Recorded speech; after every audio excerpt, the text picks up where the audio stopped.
Hey guys, welcome to Massive Iron Live. It is Friday, July 7th. How you guys doing? Welcome to my mess. I have this dog thing over here. I had a dog pillow boat, and the dogs decided to tear it apart, and now it's just got the padding. Where is it? The padding sitting over there. So yeah, welcome to my temporary office mess. How you guys doing? It's Friday, July 7th. I'm glad you guys are tuning in. Before we get started, a few housekeeping things. I'm here every Friday at 11. So please check your calendar or write it down on your calendar. Make sure you make sure you, I don't know, we don't really want to work. We just want to talk lifting. So can you guys hear me? A couple weeks ago, I had an issue with the mic. So I want to make sure the mic is going okay. So just give me a note and let me know if you guys can hear me. Before we get started, comments. Sometimes YouTube comments do not go through. If that is happening, it is not me. Thanks. I appreciate you letting me know you can hear me. If the comments go through, it's not me, it's YouTube. So try shortening your comment. Try rewording it. Sometimes a simple word can trigger YouTube, so you never, ever know. So how you guys doing? I've had 2 weeks of really good training. My training is back on track. I feel like I'm training the best I have in the last 5 years, and my strength is going pretty good. Other than squats and deadlifts, those are coming up slowly. Buddy Boy makes an appearance. What's going on, buddy? What's going on, buddy? Hey, Snoopy. Snoopy Basket Boy. Hi, buddy. This is my dog, Buddy Boy. Chi-Chi had to make an appearance. So my workouts are going really good, man. I'm really happy with how things are going. Squats, I'm still kind of dealing with a knee issue, and I'm taking squats slowly. We moved a couple months ago or a month and a half ago, and I didn't really get a chance to squat for almost a month, but I'm back at it. And yesterday was only my second leg day in like 2.5 months, if you can believe that. Or not leg day, squat day, sorry. So I was squatting 225 for 3x5. We'll get there, though. It felt really light. And deadlift, just dealing with a little minor lower back issue. I hurt myself doing something stupid, nothing major. So I'm just kind of nursing that. And anyway, how you guys doing with your training? What are you guys doing? What program are you using? Before we get started, guys, just a reminder, follow me on Instagram at Ben the Barman. I run Q&As over there 2 to 3 times a week in my Insta stories. And had some really interesting questions last time. That, I'm trying not to mock, but we had a couple interesting ones. And so follow me over there. If you guys need coaching, my wife's here to rescue me. From the dogs? No, she brought it's my favorite supplement, Advil. From the dogs. She kept me up late last night. I did not. She kept me up late last night watching the movie Beast. She did. Oh, everybody's in here. I know. They think we're going for a W. Don't say it. Don't say it. Okay. This is my delightful wife, Fiona, and I'm Shrek. That's her. Bubby. That's Bubba sausages. Bubba mixed sausages. Bubba's the original Bubba. That's Bubba. That's Chi-Chi. This Chi-Chi. Because he's a funky little All right, dude. so if you guys need coaching, check out my website, superlivingtoday.com. Whoa, you just jumped up. This is big old Snoopy. That's Snoop Dogg. What's up, Snoop Dogg? He's Snoop's a very protector big dog. boy. He's a big warrior boy. Snoopy's the best boy. He's cheeky. All right, I got to get on with things. All right, and so he enjoys walking. Pretends he has broken legs. All right. All right, so if you guys need coaching, please check out my website, superlivingtoday.com. And I also have workouts over there. I do custom workout assessments, workouts. I got some cool apparel. Just poke around if you have a chance. I have whey protein, I have creatine, and all that kind of good stuff. Just a reminder, A few things that threw me off a little bit. So hold on. Let me find my banner here. Where's my banner? If your questions, if you're late to the party and you want to submit a question, you can just go straight to my DM on Instagram, @the_barman, and message me. I answer every question on Instagram. So I'm always keeping an eye on that. And if you have a question anytime, just head over to Instagram and send that question. What else was I going to say that I almost forgot? I don't know. I think we're good. We're good enough. Before I get started, just a reminder, one more. Did I keep saying that before I get started? I'm a little bit foggy this morning and thrown off with the dog junk coming in here and the wife and all that kind of good stuff. If you post a question before live starts, you get a chance to win a free Massive Iron t-shirt, or one person who posts a question before live starts gets a chance to win a free t-shirt, hoodie, Massive Iron Whey, Massive Iron creatine, gym bag, or anything like that. So I'll be picking a winner. So hold on. All right, let's dive into things. Enough babbling. We're already 7 minutes in. Right. All right, what do we got here? I'm trying to pronounce that name, and I'll leave that for the experts. I watched last night's live starting strength. Mark Ripito still says just do the big three and don't add anything else to the program. Such an approach is harmful and leads to stagnation. Okay, Mark. I could comment forever on this stuff.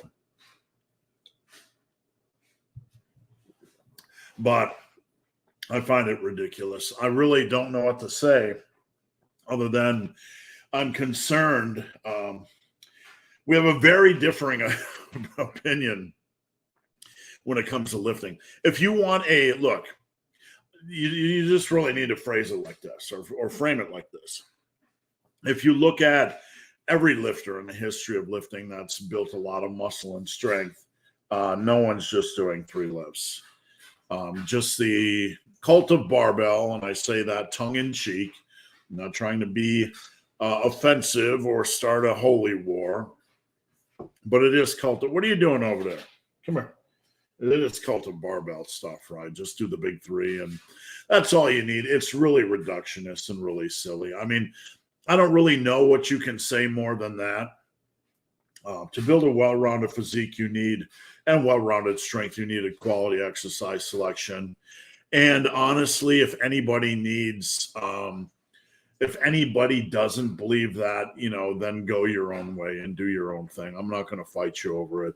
If somebody believes that's the holy grail and just wants to do the big 3, God bless them. That's not what we do around here. We want to build as much muscle and strength from head to toe as humanly possible. We want to attack as many lifts and get as many as strong as possible. There's no downside to this, where the starting strength approach, the minimalist approach, has a ton of downsides. So I do not know how we got to that point, where everything is cult of barbell, only 3 lifts. I do not know why we decided, some in the community, a few, decided that's a wise idea. I do not want to take Mark out of context. I did not listen to what he had to say. But my best advice for you guys is to please just wash this from your mind. It's not a good path. Tim from Team Massive. If you were slightly over under calories for bulk one day, no, don't fix it the next. Don't do that. Don't do that. Just stay. It's okay to be over on a bulk, guys, a little bit. You're not going to get fat being over 300, 400, 500 pounds or 300, 400, 500 calories. Isn't going to pack on the pounds. It's trivial. Over the course of of the long run, it's not going to make that big of a. Don't do this up and down stuff. Don't ever do that, because what it does is it puts you too many days in the down, right?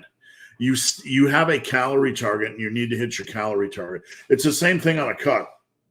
You go over on a cut, or you go under on a cut, it could buy you some room to go a little bit over, but then you're going to pay the price, right? Going a little bit over, Tim, you're a lean guy. You don't have any body fat on you, really.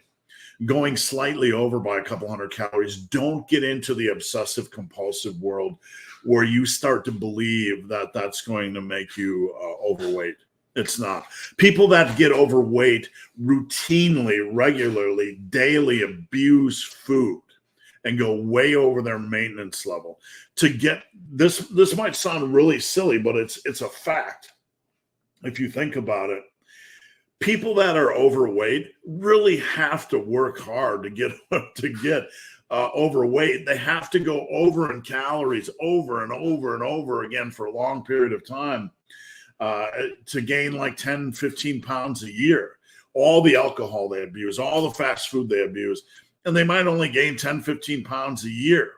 And that doesn't sound like much, but you look at that over the course of like 10 years, and you're gaining 100 and 150 pounds. People beyond that are just really into abusive behavior, but you really have to go way over in your food routinely, day in and day out, to really gain any substantial amount of weight. Then the trainee has two choices: either cheat on technique or progress or gain 300 pounds of body weight. Yeah. The rapid body weight gain thing is like a dinosaur. It should be, it's archaic. It should be retired. It should be considered, really old thinking, harmful thinking. It's not necessary, really. We want to be healthy and we want to be strong and we want to look good. And a more moderate, reasonable, extended bulk that doesn't get you fat is a better way to do things. And it simply is. I mean, if you're trying to go from 200 pounds to a 290 pound, so you can become a lineman for the University of Nebraska, that's a different story, right? That's a very specific goal. But for the rest of us, it's the aggressive gomadding and weight gain is just really archaic, and it should die. Tim, does this approach differ for a cut if you have a day where you go lower? On a cut, if you go lower, you want to run with it, man. A cut is day by day. You never know what's going to take place that day. So on a cut, you need to be smart. And on a cut, if you have a strong day, you need to take that and run with it, and don't use it as an excuse to overeat the next day. It's just a day in hand that was a nice advantage. Dumbbells and donuts. Did I do something to hurt you, Steve? It's the only explanation I can give for programming me bulldozer lunges after deadlifts and Bulgarian split squats. Did I give you bulldozer lunges? I don't usually do bulldozer lunges. Did I give you 100 rep lunges, rest pause lunges? I don't ever recall programming bulldozer lunges. I do some 100s and 50s. So maybe I made an error, or maybe it's just a rest pause. But I will tell you guys this: whatever I give you guys, whatever I'm doing in the gym, I never try to give programming to anybody that isn't something where I'm not working harder in the gym. I'm trying to phrase this the right way, not to sound like a egotistical jerk, but in the gym, I have certain standards for how hard I train. But I don't try to give you guys the same level of programming that I train with, right? Because I can't expect you to be as mentally ill as myself, right? So everything I give to people is challenging. But I think, I know what my body can handle, and the way I train in the gym, I think for the most part would be a step up from what I give to my clients, just because I have high standards, because get a little bit insane in the gym, and I like pushing myself. But when you're dealing with people, when you're handing out workouts, you have to feel people out. You can't just kill them and give them circus acts. So whatever I give you guys, just know there's always a next level of torture. Mega ass. What are you going to do with the minimalist approach to training and the spread of bad training programs? It's like natural selection. It'll run its course. People will still swear by these programs. To this day, when I talk about strong lifts, being a muscle building program, every time I do that, so it's like, it's not a muscle building program. I was there from the start. It was always framed as a muscle building program. It's on their website. It's framed as the ultimate muscle building program. So I think a lot of people don't even know what half of these workouts are framing themselves as. But natural selection will take care of this stuff. If somebody wants to play around with minimal stuff, I have nothing against it. There can be some cases where minimal is better when you don't have a lot of time, so on and so forth. But anyway, I'm going to try to reset the internet real quick, so hold on, see if I can get a better connection.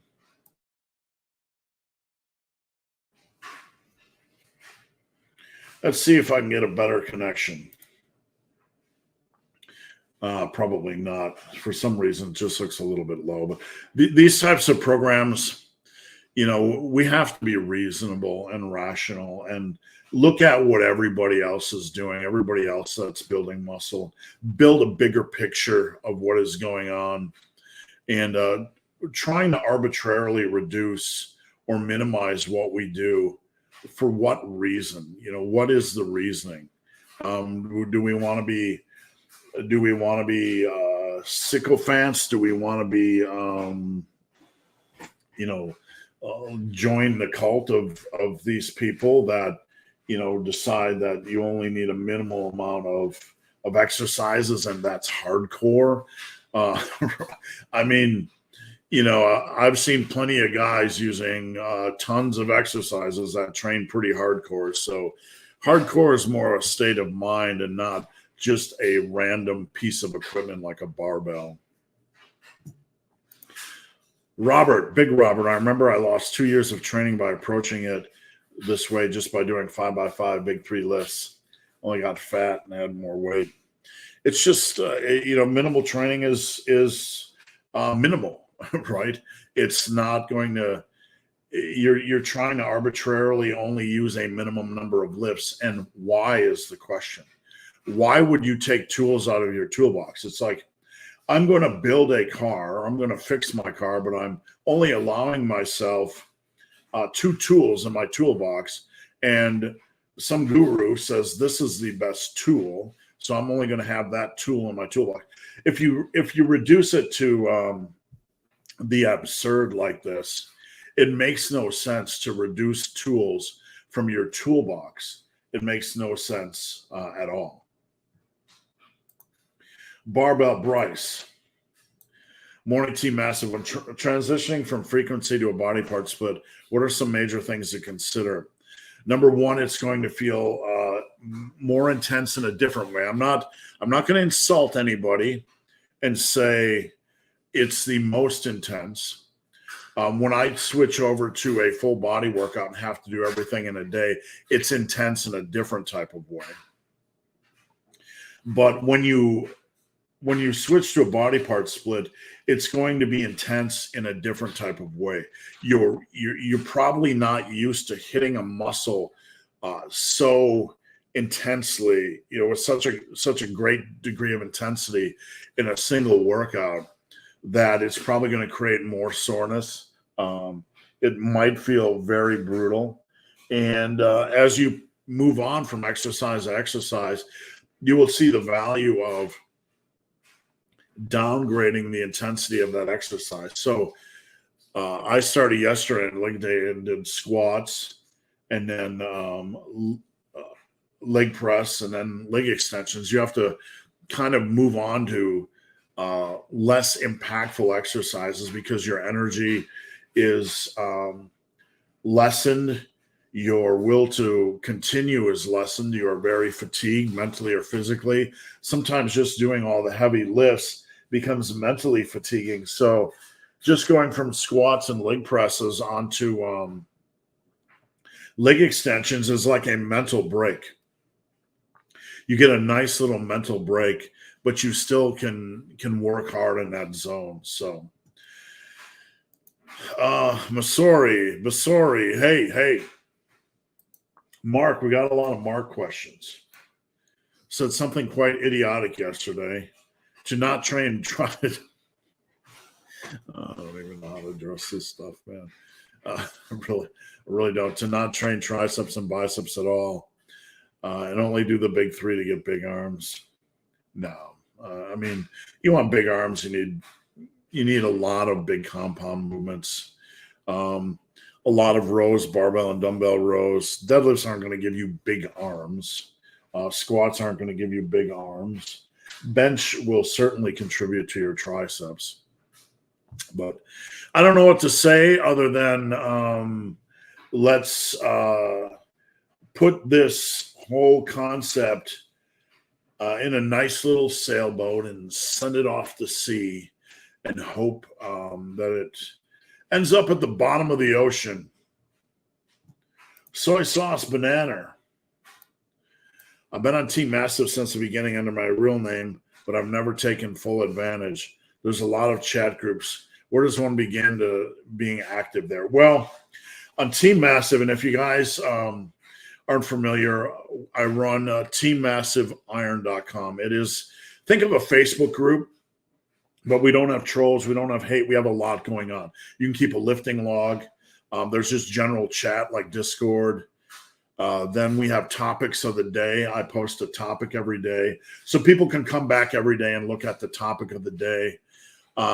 There is also, we have Meal Prep Monday and Form Check Thursday and Flex Friday. We have different things going on every day of the week. So the best place to start with Team Massive would be to check the topic of the day, probably to keep a training log. If you need help, you can post form checks. That's the best place to start. The topic of the day, the locker room. We have a lot of chat going on there. That's the best place to be grounded in chat. To start a thread, just start a thread on anything, really. But those are the best places. I would look in the locker room for the chat. I would check out the topics of the day and just interact. I mean, this Team Massive Iron isn't, it's a community. And the more you give into the community, the more others get to take advantage of your feedback. It's always good to share your feedback and, have others, it helps others build a broader perspective and helps others educate themselves. So, Yvonne, good morning, team. Good morning, Yvonne. Thanks for joining in. In Power Muscle Bulldozer, you say a max of 6 reps in the first set of a power move and a maximum of 12 in the Bulldozer. What's the minimum you would advocate? For power sets, you kind of want to work within the 4 to 6 range. The Bulldozer is not maximum of 12. It's minimum of 12 on the first set of a Bulldozer. So a Bulldozer is a 5-set rest pause protocol where you're putting a weight on the bar. You're doing it for maximum safe quality reps. So let's say you're doing cable tricep extensions and you get 14 reps. What you do is we're doing 5 mini sets. So you step off, you rest 10 to 15 seconds, and then you do another max safe reps. And then you rest 10 to 15 seconds and you repeat for a third time, max safe reps. Then you rest 10 to 15 seconds and a fourth time. Then you rest 10 to 15 seconds and do it finally a fifth time. Now, the progression indicator on a Bulldozer, on the 5 sets of a Bulldozer is, come here, buddy boy. You want to come up? is when the first set is over 12. But there's a little bit of fluidity to this. You can adjust it as you need, but I really wouldn't go below 12 on the first set of a Bulldozer, if that makes sense. We got Buddy Boy here. He's back. What's up, Buddy Boy? You're the best boy. You're the good boy. All right. Have you ever used the old school arm blasters? Yeah, I own one. I like it. The problem is, like, you get to a certain degree of size and it's hard to fit into it. It's almost too narrow. So the one I have is, I've never actually, measured the length of these things to know if there's different lengths, but the one I have is a little bit too narrow. Follow-up question to that would be, why do you feel body part splits have so much hate? Well, that's an obvious question. We've been programmed to think that it started. I was there when it started. The whole muscle protein synthesis is God. You have to train frequently or else you're missing out on the muscle protein synthesis benefits. And we really started staring at only one minor factor. And it just took on a cult-like following. People started to parrot everything, and you had a couple gurus talk about it, and it became the be-all, end-all, which is really ridiculous. Over the, good results are going to take 5 to 10 years to achieve. And if anybody thinks that a split or a training split really is important in that mix, they're simply deceiving themselves. It's a lie that they've bought into. It doesn't matter what program you use. Push-pull legs, upper lower, upper posterior, torso limbs, full body, body part split. That does not matter. If you think it does, you're believing a lie. You've been ingrained and programmed with some intense degree of fear that the body is super fragile. It's this whole fragile culture, and it's a crock of shit. It really is. If you think that you take two guys, two girls, two lifters, and they start from square one on the same exercises and the same progression indicators, and you put them on a path of 5 to 10 years, one's using an upper lower, upper posterior frequency training, there's others using a body part split, they both crush training the same, they both crush nutrition the same, never miss a beat. If you think there's going to be any difference after 5 to 10 years, you bought into the lie. I don't push anything because I really don't care. I don't care how anybody trains, because I am wise enough to understand that the factors that are important in results are consistency, progressive overload, hard training, a reasonable amount of volume, and nailing your nutrition, and being patient, and being smart so you don't get hurt. Those are the only factors that matter. But you still have an army of folks that only look at muscle protein synthesis, which is ridiculous. It's absolutely absurd. It's reductionist. It's narrow-minded. And I get questions all the time. I use a body part split. I don't care what you use. I don't. Most of my clients do not use a body part split. Maybe only 20% use a body part split. But I get questions all the time. Hey, big, hairy, ugly dude, I'm afraid to use a body part split. Then don't use it. I mean, it's not magic. Nothing is magic. If you're afraid of a split, then don't use a split. Never do anything in training you don't believe in. All right, PC, Pringle Cake. Morning, Steve. Do you have any clients that run or have run your drunk Russian? I've had a couple clients over the years that have wanted to do more frequent full body.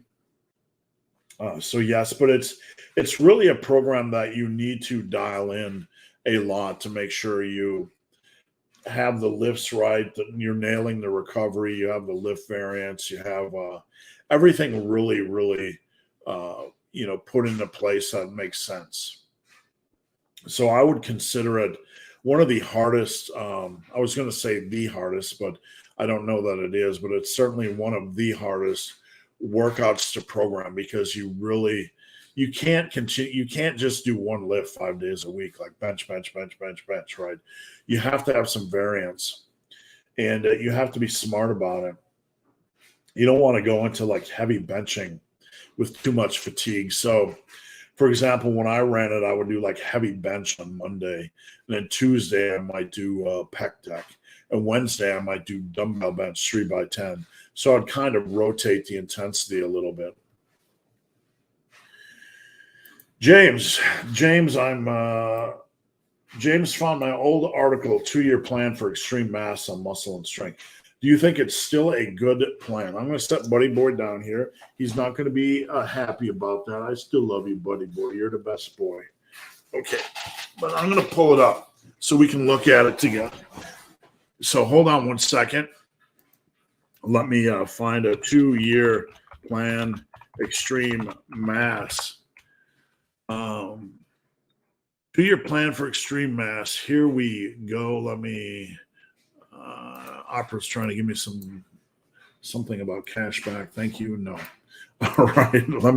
I'm gonna pull the comment down, and then I'm going to present the screen, and we're going to take a look at it. This is something I wrote for Muscle and Strength way back when, July 1st. Wow, it's over 13 years ago. July 1st, and I have a lot of these plans I really haven't looked at in a long time. They updated on March 22nd. I don't know. Sometimes they change like supplement things or whatever in these articles. I have no control over that. So it's basically a 24-month plan, and I talk about never missing a workout, never missing a meal, and trusting in the process. Consistency, nailing your training, nailing your nutrition. So we have stage 1, which is 2 weeks. Basically a break-in. I'm not sure I would do things the same nowadays, but we'll just kind of leave it like this. That's a good selection of lifts. That's just a break-in. Stage 2 is going to be 3 times per week. So this is just for a rank beginner. They're going to work out 2 times a week for the first couple of weeks. Stage 2, 3 times a week for 2 weeks. So I built this program to ease people in from the ground up. So you're doing a lot of repetition with light weight on the big lifts. Stage 3 is a month. 3 times per week. This is really when we get into the meat and potatoes of the program. We have 3 workouts. This is more of a break-in program for beginners. We have squat, bench, RDLs, bent over rows, barbell curls, leg press, BTN, leg curl, deadlift. I don't know that I would program deadlift 4th in this. It looks like somebody might have moved around the exercises in my program a little bit, or when they were messing around with the website, they changed it. But I would not do deadlifts that late. So we basically have AB workouts for like a month. Good quality. We're breaking people in. I would probably definitely change a few things. I don't know that I would ever program 3x10 on deadlifts. But again, this is super light. This is form work. Charge 2 months. We're building some momentum. We have a Monday, Wednesday, Friday. Squat, bench, rows, leg curls, sit-ups, fleshing it out a little bit. Not a lot of dumbbell work in here, so I'd probably change that. Stage 5, 5 months. Not a lot of dumbbell work. Still a good program. Stage 6.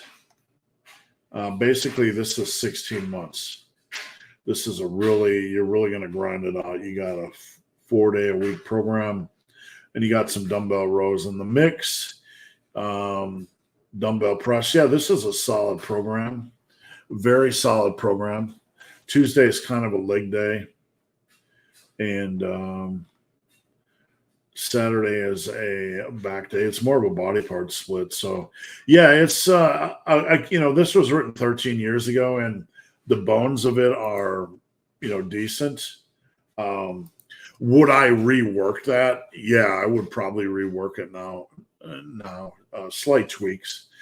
So maybe I'll put that on the to-do list. If somebody can on Instagram DM me and say rework 2-year plan for extreme mass, and I'll put that on the to-do list and see what I can do. I'm thirsty today. What's going on? Thank goodness it's Massive Iron Live. Thanks for tuning in.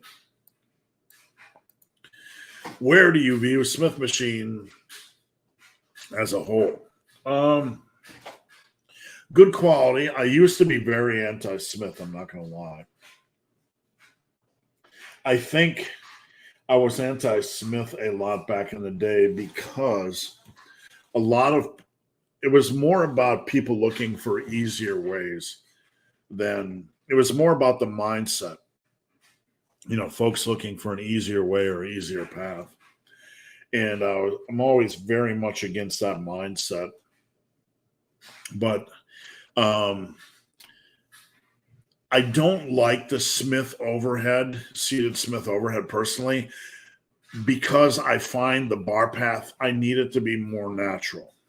So I'm not saying that can't be a good exercise, but I think we need to be aware that we are working with a fixed bar path, and sometimes that's not always going to be the best choice for us. So when you use the Smith, we have to be a little bit tuned in to what our body is telling us. I think the Smith overhead can be fine when done right. Smith squats or Smith hack squats, even Smith bench. But I would put them as a second tier. A second tier doesn't mean bad.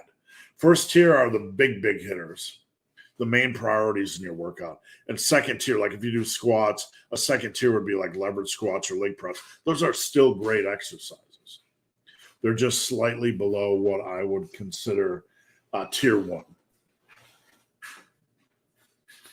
Dumbbells and donuts, as opposed to barbells and beignets.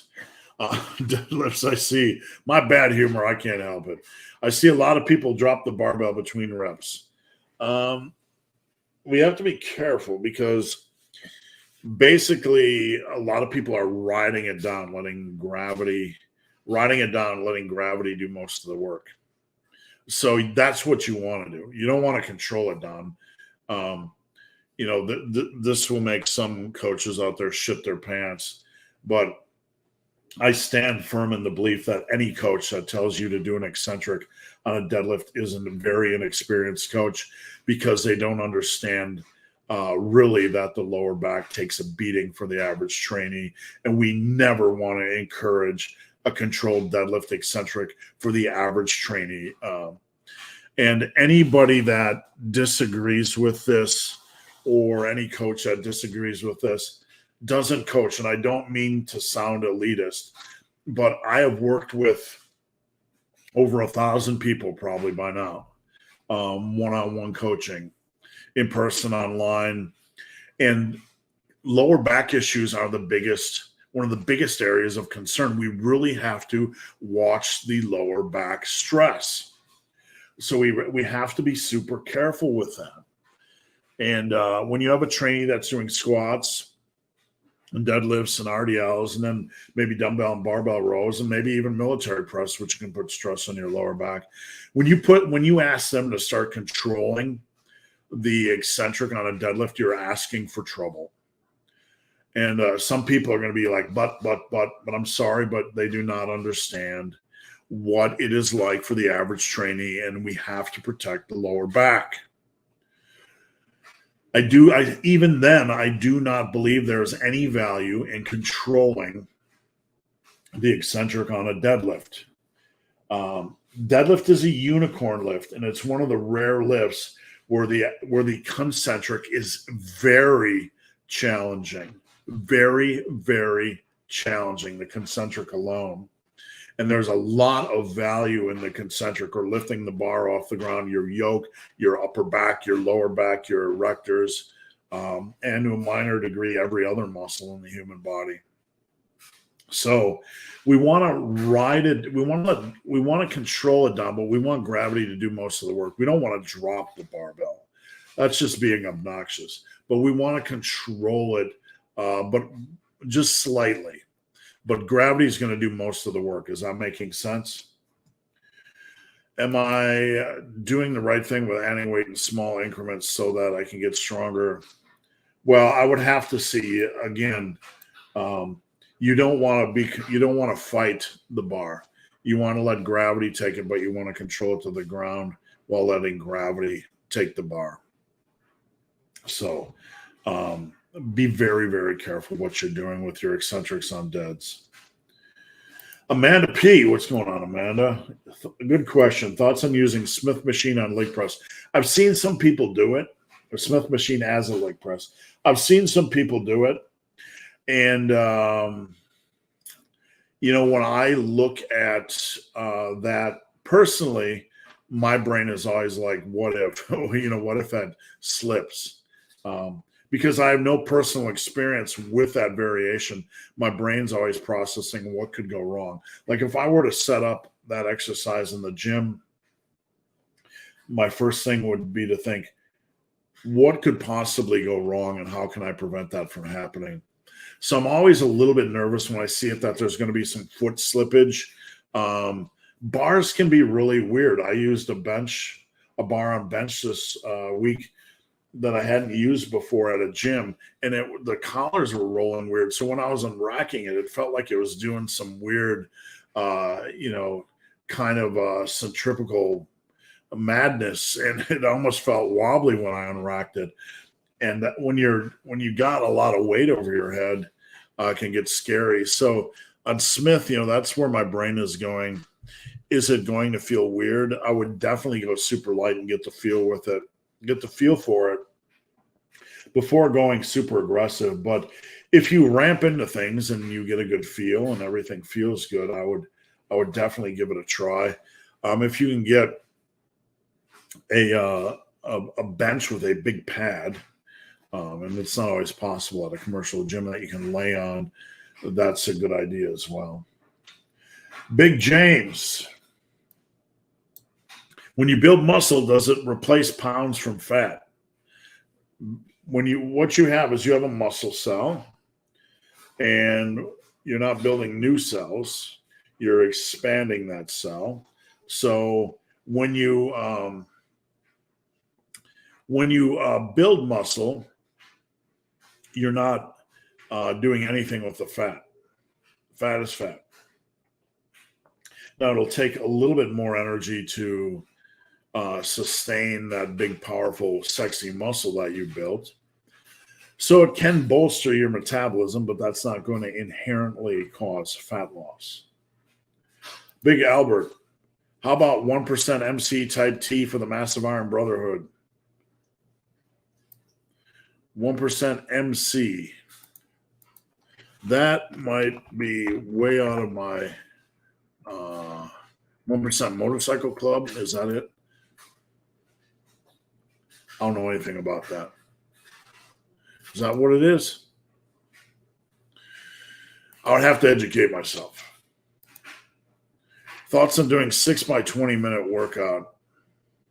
Would this work for your AB split? A 20-minute workout, like 120 minutes a week?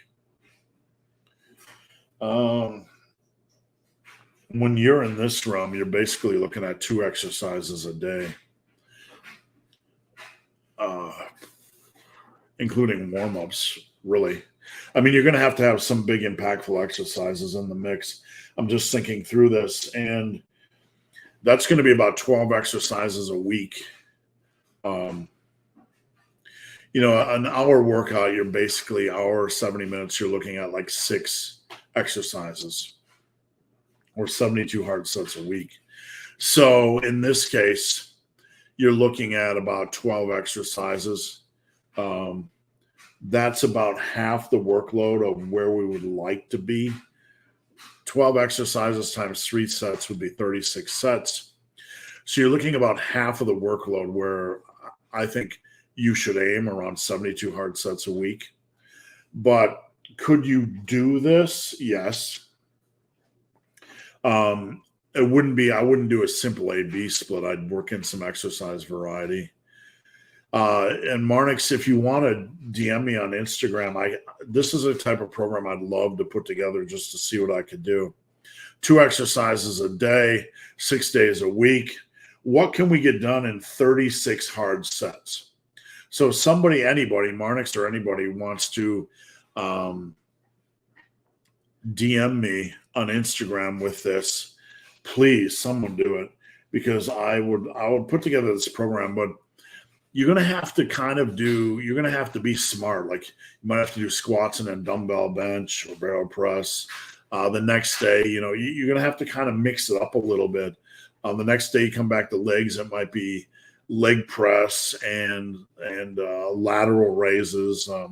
I would have to think through 12 exercises a week. We have 4 major areas of focus. You have chest, delts, back, and legs. So we're going to need to get in 2 exercises a piece for each of those.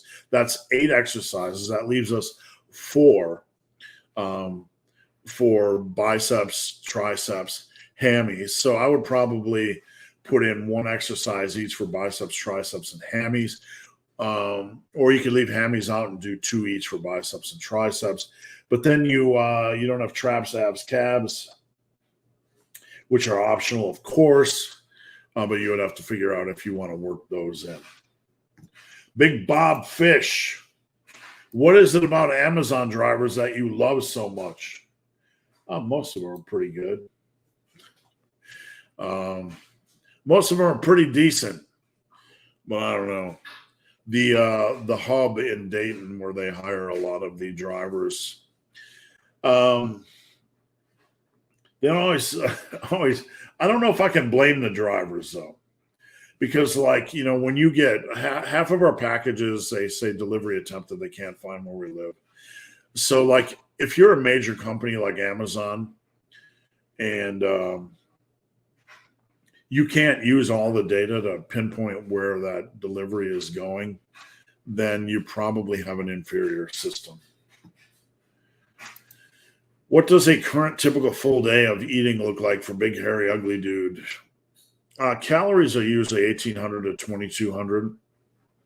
And I'm keeping them a little bit more fluid on my cut right now based on how I feel. Generally, I'm lifting harder right now, so I'm hungrier. So usually I'm between 2,000 and 2,200. So I have increased that a little bit. But the intensity of my exercise is much more severe. So I had Kodiak waffles, 2 waffles, 230 calories, and a Greek yogurt. A lot of times I'll have watermelon as a snack, just something that tastes good and a little bit of food volume. Lunch, I'll either have a quick meal, like a high protein frozen meal, or I will have protein cakes or egg cups. I don't eat a lot before dinner. So between the protein waffles, the Greek yogurt, the egg cups, the frozen meal, a little bit of watermelon, I'm usually at about 800 calories. Sometimes I'll have a protein bar, a 1 bar. Friday is kind of my splurge day. The lighting here is awful. There we go. Trying to block the lighting so you guys can see it. 1 bar, birthday cake. Sometimes I'll have one of those. And for dinner, it's almost always the same thing. Last night I had sushi, which was just a treat. Once every couple weeks or once a month, but usually bison or venison or eggs. Bison, venison, or eggs as my protein source. And then my carb source is instant potatoes or instant rice. And then I throw in veggies, peppers, pickled onions, definitely jalapenos, diced tomatoes, that sort of thing. So I make sure I get in at least 3 to 4 plant-based choices with dinner. That's basically it. And then I don't really eat anything before bed. Not complicated. What are the biggest training mistakes you see people make? Well, program hopping is obviously right at the top of the list. Trying to engineer better results by trying a new program of the month. And all they're really doing is moving to a new program with the same damn exercises they just used on the last program. So that's a big one. I think moving up too quickly on squats and deadlifts before they nail their form. Their squats and deads are a lot harder to nail form than you see on the internet. On the internet, there's a lot of pressure to rapidly progress on squats and deadlifts. But when you go in a commercial gym or when I'm working with clients, these lifts need a lot of work. That doesn't mean somebody's lifts are necessarily a train wreck, but they need work. And you don't want to progress rapidly on a squat or deadlift until you really have them figured out. So I can see an over focus on squats and deadlifts before you have form nailed down. Training, one of the biggest training mistakes is like people will attack sets like they get bonus points for speed, right? And we were talking about this in Team Massive. Last night I posted a video of, I'm just going to say it, a guy that blatantly abuses steroids, and his form on whatever exercise was really violent and abusive. And my brain was tearing a bicep just watching him. And then somebody today posted a video on Team Massive of an Instagrammer, a big juicy pro with really quality control and good form. And you don't see that much. You don't just rapidly go through like, I got to get 12 reps on a lat pull down, like you're having some kind of spastic seizure. It's control, elbow and shoulder drive, control, that good quality control, making a set harder, adding that good quality stress and tension. And I don't want to dive into time under tension, but we're not after that specifically. We're after making a set hard, right? So I think people tend to chase numbers rather than just good quality, chasing numbers in the context of really having a controlled quality set. I wish I had the Instagram post we talked about earlier on Team Massive that I could show you guys and comb through that a little bit. Howie, I'm going to let you win this week. I'm going to let you win a Team Massive t-shirt, a Team Massive hoodie, Team Massive Whey, Team Massive. Backtrack. Massive Iron t-shirt, hoodie, whey, or creatine.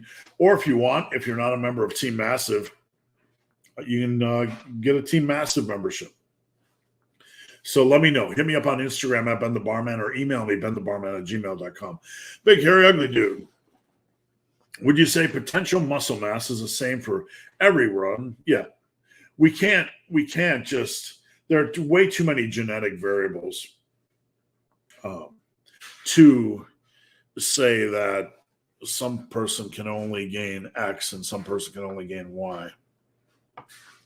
I believe if you can truly get somebody to train hard, they're going to see a lot of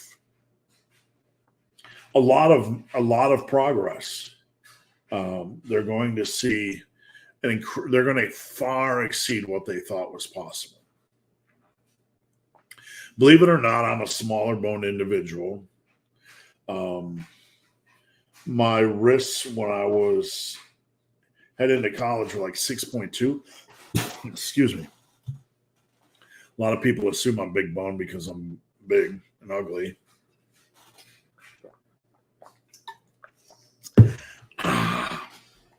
All right, I'm sorry. Paladin. How much weight can one expect to gain from transitioning from cut to maintenance? Well, there's always like it really depends on the jump. But if it's just a reasonable jump, you're looking at like 2 to 4 pounds. It's really going to depend on the individual. The calorie intake, the food choice, the differences in food choice, carb intake, that sort of thing. But generally after 5 days, that's kind of my cool off period. And after that, we kind of expect things to normalize and we get on to getting on, if that makes sense. Howie, a massive university varsity t-shirt would be nice. I was actually trying to find a font to do this last week. So if you guys know of a good university font out there, any of you geeks like me, send it my way. Big Jonathan, do you have some tips for cutting snacks? I saw you posting watermelon. Watermelon is great. Pickles, great. Pickles, pepperoncini peppers. You can snack on those bad boys. Tomatoes are great. You can take 3 big tomatoes, dice them up, put them in a bowl, put Greek yogurt, a plain Greek yogurt, 80 calories.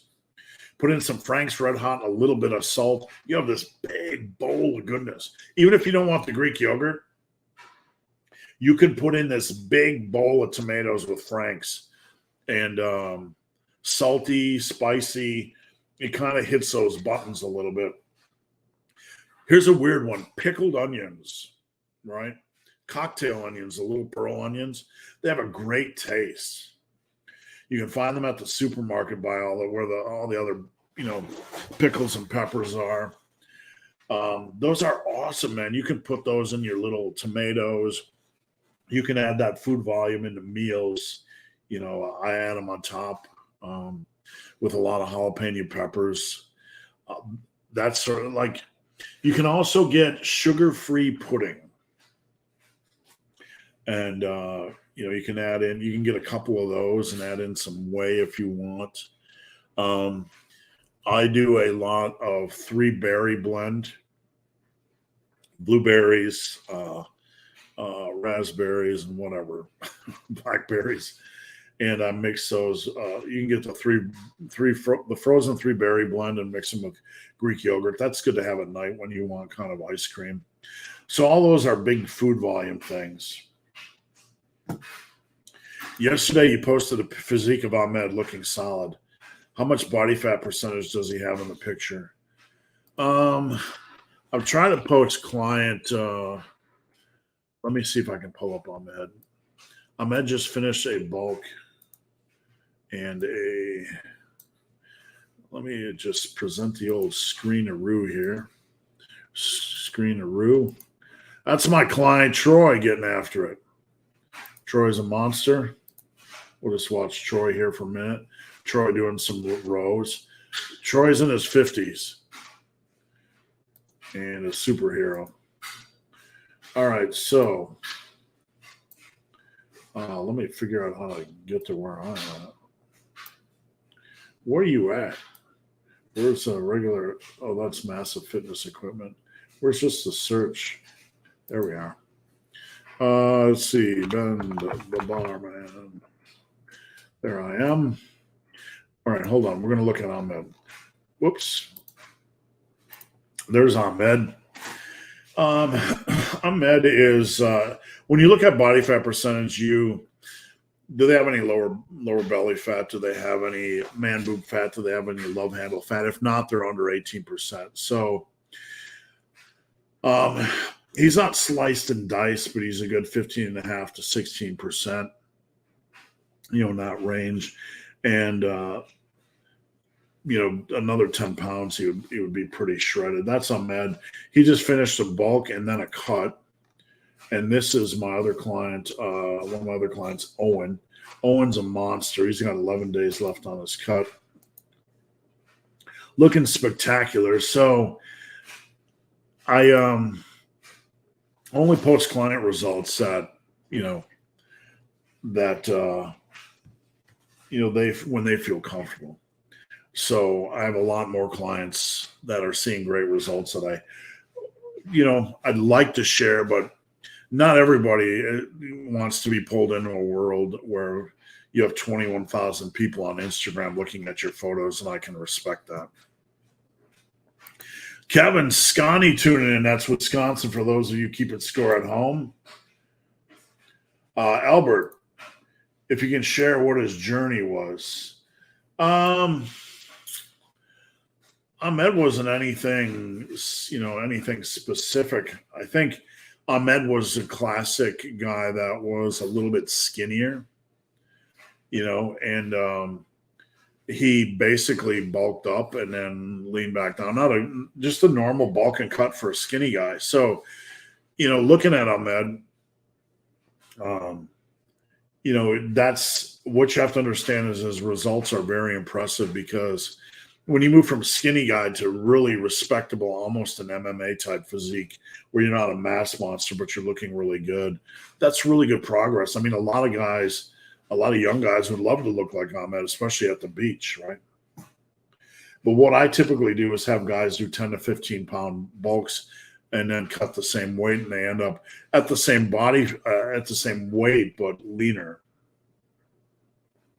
Marnix, keep the questions coming, guys. We've been on for about an hour. I'll stay on as long as you have questions. Good afternoon. Thoughts on cream of rice? All pros seem to use it. I wouldn't say all. I've been around a lot of lifters in my life, and not trying to sound argumentative, but some use it. Cream of wheat, cream of rice, whatever works for you, man. I mean, whatever gets the carbs in. I don't like gloppy, goopy stuff, right?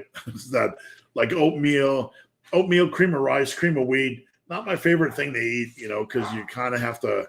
It requires, like, you can't just, I could crush rice like nothing, but cream of rice, the gloppy stuff. If you like it, go for it. You know what I'm saying?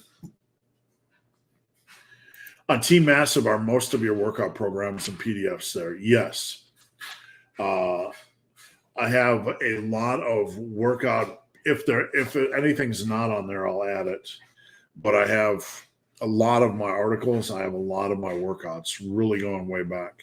Not everything, but I will eventually add everything. But a lot of it's on there, yes.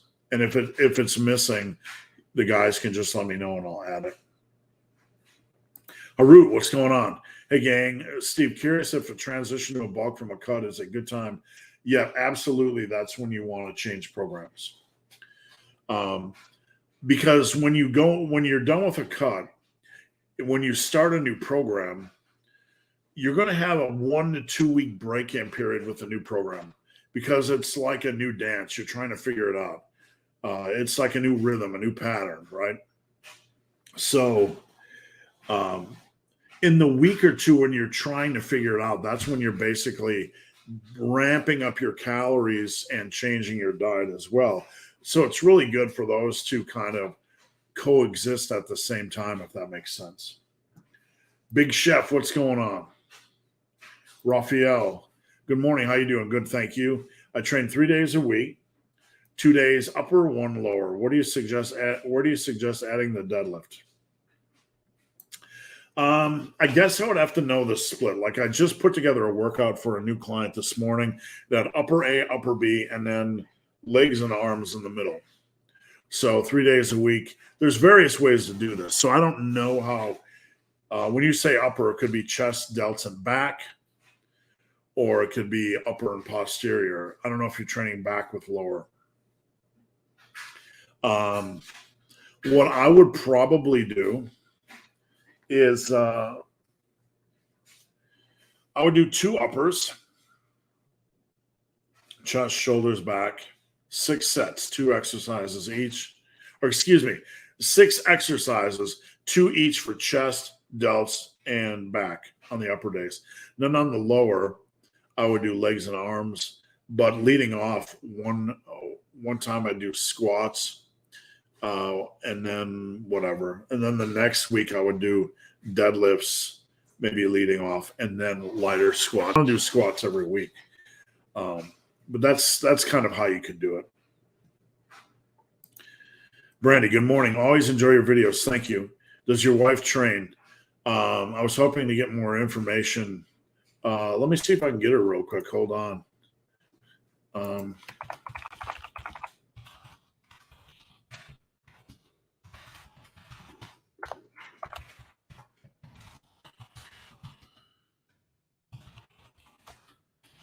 See if I can get her up here.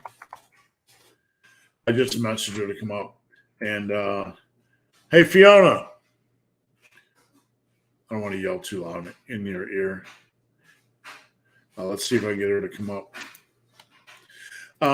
My wife trains. I'm going to mute this real quick so I can yell.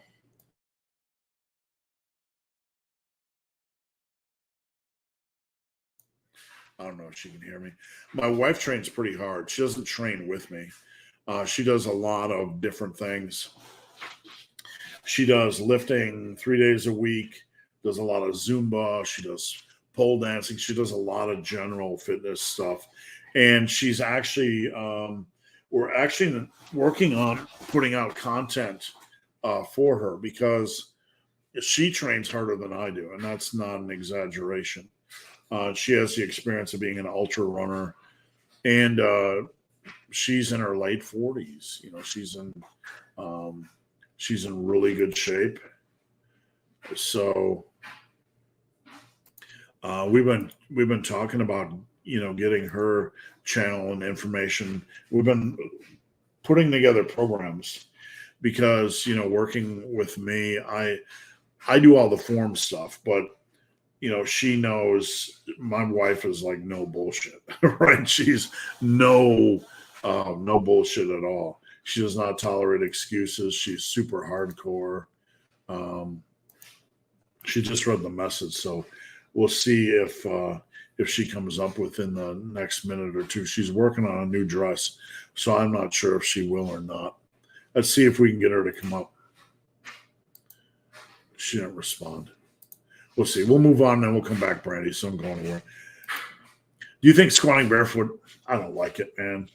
In your home gym, you can do whatever you want, but I'm a little bit nervous about slippage, sweat. You know, it makes me super nervous. I just don't like the idea. And Kevin asked if you ever tried barefoot shoes. I like a tight toe box when I'm running or lifting. Basically, a tight toe box is there's not a lot of room for the foot to wiggle around in the shoe. That's what I feel comfortable with. I don't like to overthink things like this. So you do you, right? You do whatever you feel is comfortable. But, you know, going back to like Camille doing barefoot, there's no real benefits. You know, whoever says there's a benefit to squatting barefoot is really, really reaching. You know, effort is everything in lifting, and you're not going to get any additional benefit from taking off your shoes. And for the love of God, don't do it in a commercial gym. Oh, here she comes. Hey, welcome to the party. Well, yes. You want to sit down for a minute on Santa's lap? What do you want for Christmas? That's a bit scary. I can't fit. Get your big ass in there. Yeah. I'm right at the front of that thing. You're gonna wreck my chair. I have a million dogs. So Brandy Pullis says, "Does your wife train with you?" No. I couldn't keep up with you. I train harder and longer. Now I train harder and shorter. She said she said she was hoping to get more information or a channel. So this is something we talked about. Well, I lift 4 days a week and I do 6 classes a week. And he doesn't do aerobics classes. I walked to the drink for an energy You drink. wouldn't know how to do aerobics classes. You would die. Wait. Back in the 80s, I had Richard Simmons aerobics CD, and I used to do all that DVD? stuff. No, the album that you'd spin to 45. A CD? No, an album. How do you watch it? You don't watch it. He says jump around and you kick your leg and flip your flipper and all that kind of. Anyway, No, I go to classes but I have to lift 4 days a week, because if I don't, then in class I only lift like 18 pounds, because you go do like a million times. Yeah. No, but anyway, and they do a lot of abs, but then you get good abs. So we are actually planning programs and doing videos and stuff for women, but people assume you're like super young, and you are in your 40s ish. Yeah. I'm super young. Yeah, super young. I have 3 grandbabies now. But you stop chewing on my shoe. You're gonna get a foot in your ass. A dog chewing on my shoe. But exercising and eating good food makes you look better. So you do how many days a week do you do weights? 4. 4 days a week. 4. And then how many days a week do you do Zumba? 2. And then what else do you do? Cross training 3. Muscle max once. And you do dancing? And then I do dance 3 days a week. Monday, Wednesday, Fridays of an evening. Yeah. That's how I keep fit. I do have the potential to do more. Sometimes I feel I'm a bit lazy. I can lift heavier, but then when I do like in between that, she was an ultra runner and nearly finished the Barkley 50K. It was raining for 5 hours, and I slipped down the mountain and ripped my fingernails off, and I had a terrible, awful day. Yeah, so we got some stuff coming up for her. But and you buy a sausage dog because they keep you young. And she lost 100 pounds as well. So she eats super strict when she's not eating chocolate. Well, if you get into photo shoots as well. Oh my God, if you get into photo shoots, it keeps you skinny too. So I feel starving as anything this week because I have a photo shoot on a Vespa scooter tomorrow. What do you eat for dinner? Every night the same thing. Yeah, because it's easier.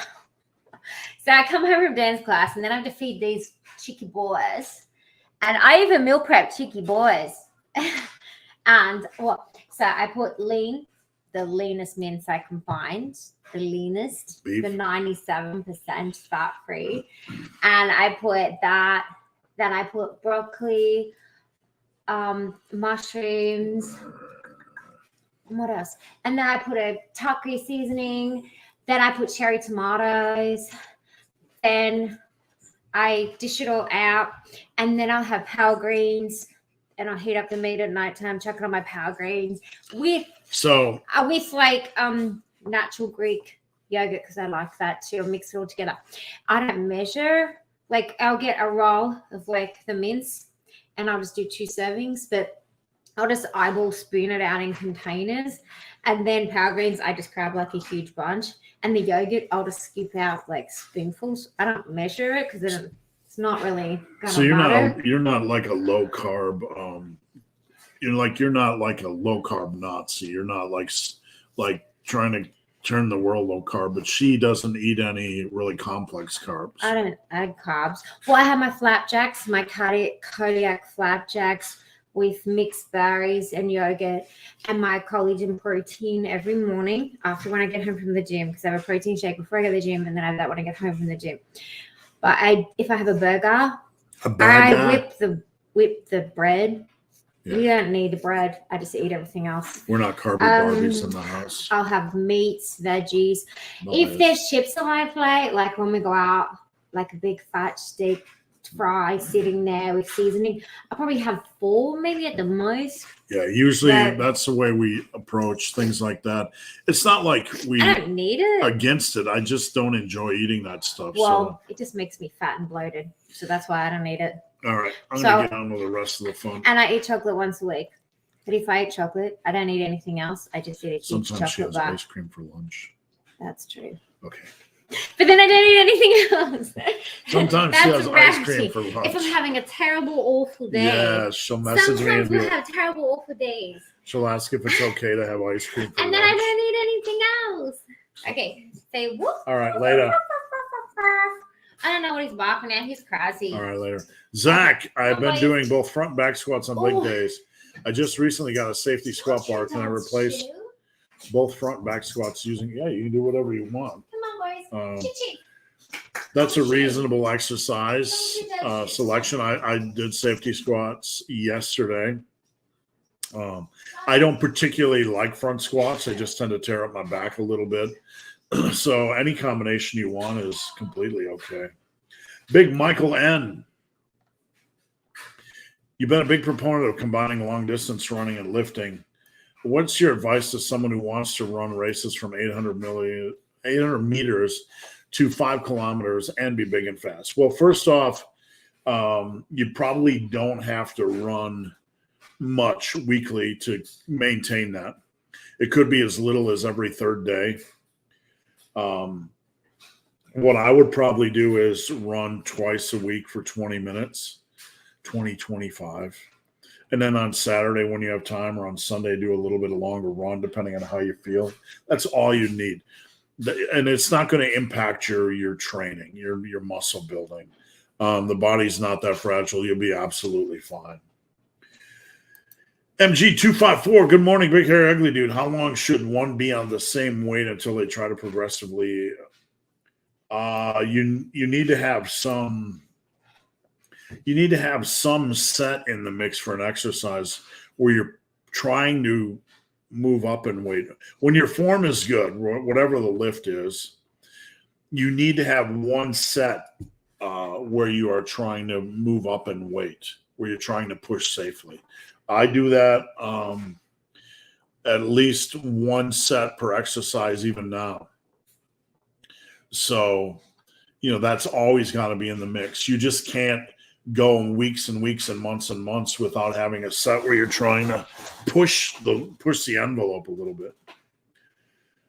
Big Reese, what's going on? I haven't added on rep to my dumbbell overheads in 2 months. But you're seated barbell. Well, that's good. We'll take that as a victory. Excuse me. I would need to know more, Reese. I would need to know more. I'd like to see your weight trends. I'd like to see the consistency of your nutrition. Usually those are big factors. So that would be the first thing I would look at. How consistent is your nutrition? Sometimes one lift can move quicker than the other, or one can have a stalling pattern while the other is going up. So just nail your nutrition, and let's just keep the effort high, and it will come around. What's a tip or some nugget of advice that you think every lifter would benefit from, whether they've been training 10 minutes or 10 years? Easily stop overthinking and be consistent. Stop chewing my shoe. You're going to die. My dogs. The overthinking is a huge pitfall. It's a huge trap. It's just it's a snare of lies, that you need to worry about splits or specific exercises. It's a lie. So a big tip would be, don't get caught up in the little things. Obsess over the big things. Consistency, nailing your nutrition, progressive overload, etc. Do people pulling 500 pounds grow on trees, and what tree would that be? I don't know. I've been around guys that pull 500, but it's been in a powerlifting gym, in a powerlifting environment. And the discussion yesterday on my Instagram, if you haven't seen it, head over to Instagram. I've been the barman.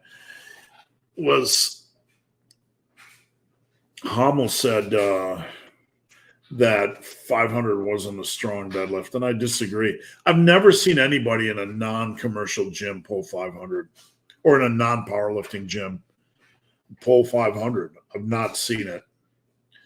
It's extremely rare. You see 315-pound benchers a lot more often than you see 4 or 5 squat and 500 dead. So even at powerlifting meets, some of the best top level powerlifting meets. 600 deadlifts super rare. 500 is it's at a powerlifting meet, it's a respectable deadlift. And you're talking powerlifters, right? So guys that are obsessed enough to be competing. Training arms on a separate day versus training triceps after chest and biceps after back. You can do that. I do that to a degree. Some of my clients do that. We have junk days. A little bit sore.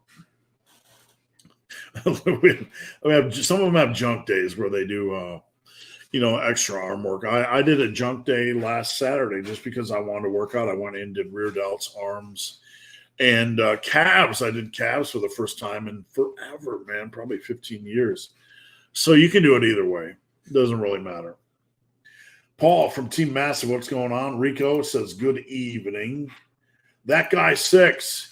What would be your diet and training protocol for Big Lenny? I don't know. I don't follow that world. No disrespect, man. I know who he is. Don't follow it. We are finishing From tonight already. Last 2 episodes. From is a TV show. We're on like episode 2 of season 2. And it's starting to get really weird. Like they're unfolding and unwinding things a little bit. And I love it so far, but I hope to God they know where they're going and it doesn't turn into a Lost Part 2 where you create so many weird, wacky things and then you don't know where it's actually going. You're just kind of creating things. Sam, I find power shrugs for 3 sets of 12 to 15 sometimes hurt my lower back for a few months. Well, I would, Sam, advise you, that would be, the weight is in front of you on a power shrug typically. I would advise you as a next step to try a neutral dumbbell shrugs. That's a heavy power shrug, and I understand that dumbbells aren't going to give you the same probably weight, but I would probably try dumbbell shrugs and or hex bar shrugs. We do not want to do anything that jacks up our lower back. So I would maybe consider transitioning to either of those. Chaos, what's going on? Awesome. Finally made it to a live stream. I appreciate you tuning in. Come back every week. LB, how long has your client Owen been training? I don't know how long specifically I asked that question, but it's been so long since we did our screening phone call. I can't recall, but Owen is very strong and very big. So I don't know. I don't know offhand. I'd have to check his records. Reese, what are good long-term strength goals for standards on the seated barbell overhead? Not many people get to 185 by 5 on a seated overhead. So if you get there, you're doing pretty good. And everything after that is kind of like a bonus. Pendley rows, I kind of equate those to bench. You're rarely ever going to see anybody get to a 275 by 5 Pendley row. 225 for multiple sets of 5 is pretty good. I'm about to start your 8-week bench building program, the one from 2012. Any recommendations about how to make it go as smoothly as possible? Diet. Pressing more than anything really relies on consistent nutrition and a slight surplus. So if I could stress anything to you, it would be don't mess around with nutrition. What combinations of lifts would be good to target bicep growth? I like the basics, man. I like easy bar curls and dumbbell curls. And there's so many variations of curls out there. I like to keep 4 biceps variations in the mix. I did seated cable bicep curls on my junk day this week. I like that. I like pinwheel curls. I like dumbbell curls. I like easy bar curls. I like drag curls. Those are all lifts I think are worthy. All right. We completely welcome off-topic questions, so never hesitate. Top 5 favorite pro wrestlers. When I used to, like, way back in the day, Jimmy Superfly Snuka. I love Jimmy. I don't know why. He used to wrestle Don Morocco for the Intercontinental Championship. He could never beat Don. It pissed me off so much. Right? I was a kid. What can you say? So I liked Jimmy Superfly Snuka. I used to love Mankind. Definitely. Mankind. I love Mankind. I just had a great appreciation for what he did. Always loved Mankind. Who else? I think beyond that, beyond those guys, I just like the Attitude Era. I liked all the wrestling in that era. It was just enjoyable for me. So I don't think I had many more specific top 5s. I was never a big Flair guy or Hulk Hogan guy, but I like Hogan a lot better when he was wrestling like the Iron Sheik and that sort of stuff. Anybody remember George the Animal Steel? Could you sometime make a video about how you train people who don't do 6 to 12 reps muscle twice a week? Who don't do 6 to 12 reps muscle twice a week. I don't really train anybody. I mean, do you mean full body? What's confusing me is we got 2 things going on. We got frequency training, which I assume that's what you mean by muscle twice a week. But I don't know what you mean by the 6 to 12 reps, because that's pretty much the meat and potatoes range. Maybe you could explain. Sorry, clarify. Neo, what's going on? Neo up in Minnesota. Do you think the ability to exponentially increase strength through weightlifting is unique to humans?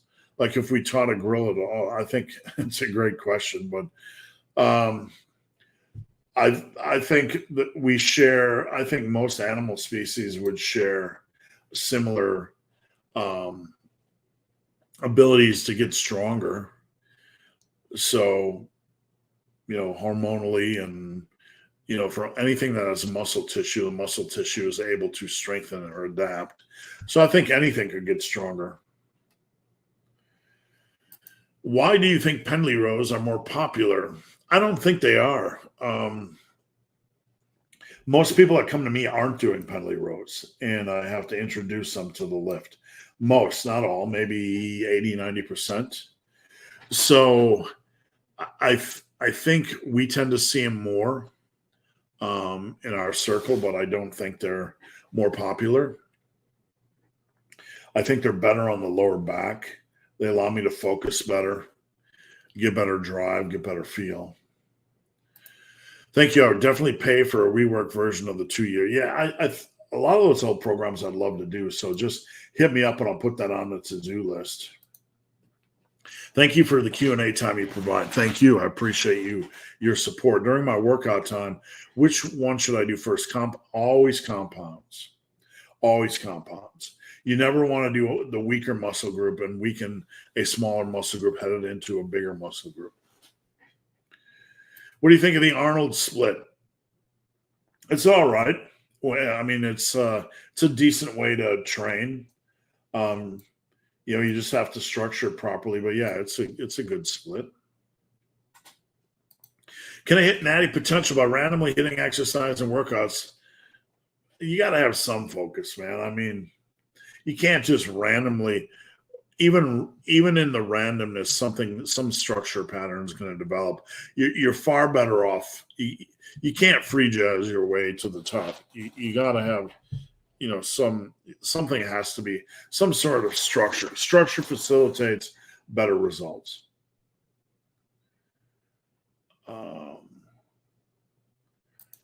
That may get someone hurt. Sorry, not sure what you're referring to. How do you make the egg cups?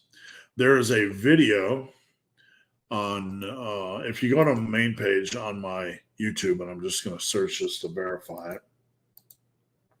You go to the main page of my YouTube, and there's a little search button, and you search egg.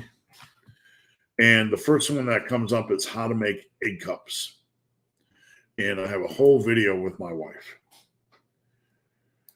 20 eggs a day. Is this too much? Nope. Good nutrition, good protein, good fats, good everything. That's what you have to rely on. Let it rip. Can you review Chris Bumstead's Everyone's Hero top 10 favorite exercises? They are all classics. If somebody gives me the link on Instagram to the thing, article, video, whatever, I'll take a look at it. 6 months of working out, but very little muscle gain, but more belly fat. Any tips? Use one of my programs. You can head over to superlivingtoday.com and just check out the workouts tab. There's one called the Massive Collection, which has a lot of workouts. And get on a good quality program. Something's lacking: nutrition, lack of focus on progressive overload. You really need somebody to step in and help you focus. If you are open to coaching, check out the coaching tab, superlivingtoday.com. I'd love to work with you. If coaching is outside of your capabilities and you're running a little bit leaner budget, check out teammassiveiron.com, and you can get guidance. You can get help. It's kind of like micro coaching. Where are we at in the questions? There we are. Thoughts on supersetting RDLs with behind the back shrugs? I have no issues with that. Both are good lifts. Rack the bar, get set up, and do your behind the back. Yeah, that's fine. RDLs are going to tax the yoke to a degree, the traps to a degree, during the process of doing an RDL. So you have some pre-fatigue going on, and then you hit shrugs. I used to do that with RDLs and power shrugs, so no issues. Big Bob V. Other than conventional deadlift, what other exercises should the eccentric portion be skipped? Pendley rows and dumbbell rows. I'm not a big proponent of doing controlled eccentrics with either, because you're moving big weight and they're stressing the lower back a lot. These are 3 exercises that will really stress your lower back. So I don't want you to slam weight around, but you should not try to do controlled eccentrics on these lifts. Is it okay for the chest to come off the pad on a chest supported machine row? As long, like if you're doing a chest supported row, I seen somebody yesterday pull and, to gain momentum, like their chest is coming up before their arms. It can be as a response when you're driving your elbows and shoulders back and you're trying to get a good contraction. Pulling back a little bit can be okay, but it has to service the back contraction and the power and not lead it. Like you don't pull and then do this. Like this sort of thing before you actually drive the elbows back, it's just gaining unwanted momentum. Look up the font Emilio 20. Thanks, will do. Is body part splits once a week, next week push-pull legs? You don't need muscle confusion. Muscle confusion is not needed. It's a non-issue, so it's something that adds no value.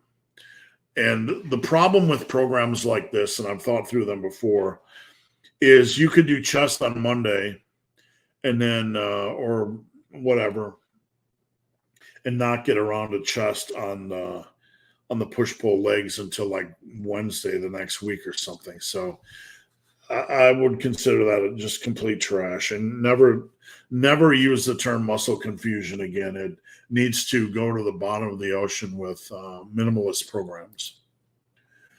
Thoughts on reverse hypers and glute ham raises? Perfectly fine. Use them in your own training. I do glute hams on a back extension station. Most gyms have a back extension station, so you can come up and then you can go up like this on a glute ham raise, or modify it into a glute ham raise. reverse hypers, I'm not against them. I just don't particularly like the feel. I either feel like I'm swinging too much. I just don't like jumping up there, getting my gut on the thing and doing the thing. It's not my favorite exercise. If you like them, use them. I would use them on a posterior focus day when you're doing like squats or deadlifts. What are the benefits? There are no real benefits other than being able to do less per day, or programming flexibility. I have some people that train 6 days a week, but there are some people that can really beat themselves up and recover quickly. In most cases, though, I'm not a big fan of 6 days a week. The most I would ever train is 5. You say it's popular right now. I'm not going to argue, but I don't see that. Maybe somebody is, but I don't like it. I think it has way too many negatives rather than positives. If I'm training hard, I need to take time off. I need to recover. And I think sometimes we can chase training frequency and training volume at the expense of training quality. Thank you. I'm a very lucky man. Do you think I could barbell bench? Yeah, there's a good chance. If I can dumbbell bench 115 for 10, I'm probably going to be able to barbell bench 275 for 8. Not being lazy, but all right, guys, we have about 6 questions left. So if you have any questions, get them in now. Last call for questions. Just letting you guys know, because I'm going to be hopping off in about 10 minutes if I don't get any more questions. Not being lazy, but I'm just maintaining it's 30-minute workouts. Yeah, it's fine. There's nothing wrong with having a maintaining period. Nothing wrong at all. So that if you want to have a maintaining period, no big deal. How long is it acceptable to rest between each rep? Depends on the exercise. I don't rush through sets, but that doesn't mean I necessarily, take forever on reps. Like leg press, I'll control it all the way down as deep as I can get, push up, control all. So there's a good pace. Resting even a second or two between reps, is acceptable because we're servicing hard work. Hard work is the focus. We're not trying to micromanage rest between reps. Hard work is the focus. And if you do if I have to wait a second or two between the last few reps of a dumbbell curl, that is okay, because I'm going to be doing it next week and the week after. So progressing in that world, that paradigm, whatever, is perfectly okay. Does that make sense? Some people they get too worked up about servicing like rest in between sets, when really what we're trying to do is service hard training. Leroy from Australia, competing in my first powerlifting meet in October. Any tips? I would probably peak. Minimum, you need like a 4-week peak. Here's dumbing down what a peak means.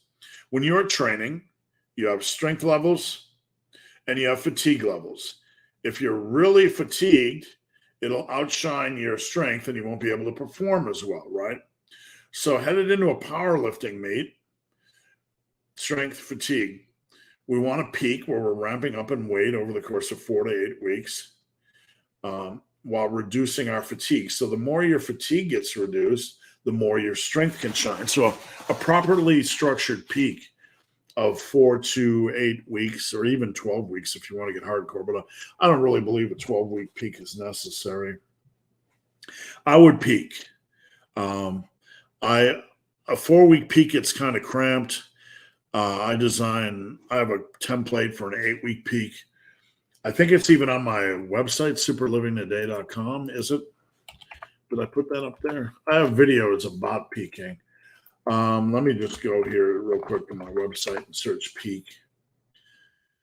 Yeah, I have a how to peak. So if you go to my website, superlivingtoday.com, and you just search peak in the search button, beyond that, if you need help, you need coaching.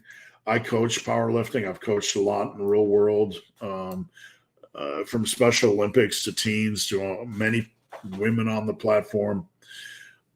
And I can help. I can help you peak. I can help you with your meet day if you're interested in coaching. Strict versus cheat hammer curls.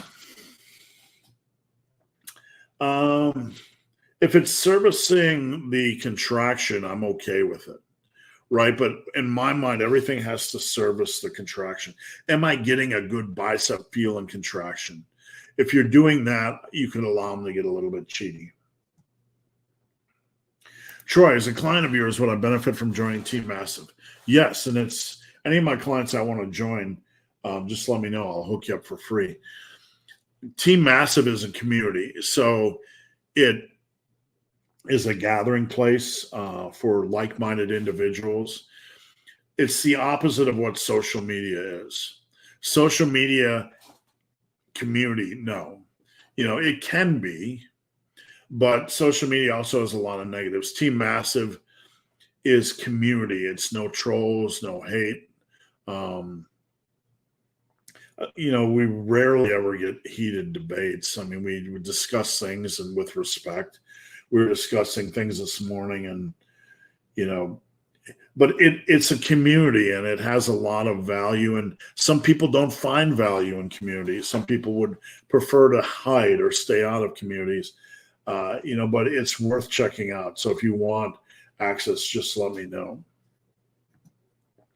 Can you do a pin press with standing overhead or seated or seated, not seated behind the neck? But BTNs, you really don't want to let the bar go below your lower ear because you're going way too low, and it's just gonna place unwanted, unnecessary stress on your shoulders.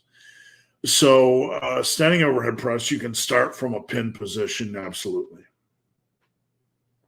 Big James, last question, and thank you for everything. For a home gym, we need to consider anything for buying a barbell. There are different types of barbells. So the first thing you want to understand is, do I have an all-purpose barbell? There'll be a center knurling. And when you're squatting, that center knurling will help with grip. If there's no center knurling, that bar will feel a little bit slipperier on your back. So that's one thing you want to look for. You can have really thin-handled barbells, which I enjoy those more for bench press. But I don't, super thick. It really comes down to, checking out the thickness of the handle, whether it has a center knurling. You just want a good all-purpose barbell. I sell a good all-purpose barbell at massivefitnessequipment.com. I have one of the best you're going to find in the industry, and I have a few left available. So I'm not pushing my fitness equipment, but you can check out themassivefitness.com. And let me show you guys the, see if we can pull this up here. Let me see if I can present this. Themassivefitness.com. We put together one of the best all-purpose barbells you're going to get. And let me shrink this down a little bit so I can see it a little bit better. And we got the it's got a nice E-coat. It's black. You got the center knurling, and you got massive power builder bar. This is a great bar, and I have some available at themassivefitness.com. You can pay one-time fee. You can pay with shop pay, whatever. But this thing is built to last. It's built to be destroyed and beat up. And it's a perfect all-purpose bar. Mr. E, with progressive overload, should I start my warm-up sets with a higher weight so I don't spend all day at the gym? Warm-ups have to be structured. You have to properly warm up your central nervous system. You don't just jump into a heavier weight. So I've made, if you search on my channel, warm-up, there's much information on how to properly structure a warm-up, but you cannot skip it. You just can't. It's a requirement. Jason, Big Jason, do you have a rest day before or after leg day? It depends on what you got going on afterwards. A lot of times I'll do a leg day and then shoulder day afterwards. Shoulder day is still tough for me, but it's less intense, so to speak. Can you use that peak in bodybuilding? Bodybuilding, you can use a peak to test your strength maxes, but it really has no benefit for muscle building. But yeah, you can use it occasionally. Now, the most important question, have you seen Guardians of the Galaxy 3? No, I haven't. You know, I just kind of hit burnout on superhero movies where just oversaturation, so I haven't seen it yet. Random things, bench, hack squat, and inverted T-bar, big three. What would be some respectable goals or standards? I don't barbell squat or deadlift. 275 on bench is respectable. Hack, it really depends on the leverages of the hack. You know, it's hard to say weight for a hack or leg press because everyone's really different. Inverted T-bar, is that like a chest supported T-bar? Again, everyone's different. So it's really, really hard to toss out strength standards on those. Awesome. You coached in the Special Olympics. My son plays softball and I help coach. That's awesome. Where I'm moving next, I'm having a house built and I'm looking to hopefully get back involved in Special Olympics in Clinton County, Ohio. James, do you ship barbells to Europe? I'll ship anywhere. And if I have a worldwide shipping company that actually can do anything from importing to freight or whatever. So obviously it wouldn't be cheap, but I could get a quote for you if you'd like. I'd be happy to do that. No pressure, no hassle. All right, guys, that's it. Before you go, don't go yet. I just want to say I appreciate each and every one of you tuning in to live. I've been doing live forever. It's probably the longest running. We got another question, so I'll get to that in just a second. It's the longest running live in the history of lifting, I think. Something like that. I don't know. But I appreciate the support of each and every one of you. I'm here every Friday at 11 Eastern. And if you miss live, please check out my Instagram app on the Barman. You can message me with questions. If you need help, don't rule out coaching. I'd love to work with you. Over my website, superlivingtoday.com. Just go over there and poke around. I have a really quality whey protein, really quality creatine. I'm not trying to be a supplement company, but if you want to support one of the good guys and put $5 in my pocket, I will thank you. I have a lot of great apparel over there, so check out the apparel tab. And teammassiveiron.com. Join it. So we have another question that came in. Is full body routine with running on off days? Yep. Great choice. I would 100% support that. Or you could do an upper posterior workout and rotate every other day and then run every other day in between. And superhero and sci-fi movies are what life is all about. I love superheroes, but man, I really need something fresh to come along in the superhero realm. All right, guys, I'm out of here. See you next week.